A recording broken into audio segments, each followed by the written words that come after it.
Here's how to turn off voicemail on your iPhone in 2026. If this video helps, please like and subscribe for more quick tutorials. iPhone does not have a direct turn-off voicemail button. Voicemail is controlled by your carrier, but there are a few ways to disable or bypass it. The only official way to fully disable voicemail is by contacting your carrier. Ask them to remove voicemail from your phone number. Open Settings on your iPhone. Tap Phone. Step 3. Tap Call. Forwarding, 10 seconds.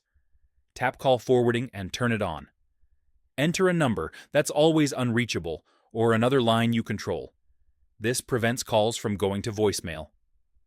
Go to Settings, Notifications, then Phone. Turn off Allow Notifications. Voicemail will still exist, but you won't get alerts. You can remove your voicemail greeting, so callers won't leave messages easily. Some carriers do not allow voicemail removal.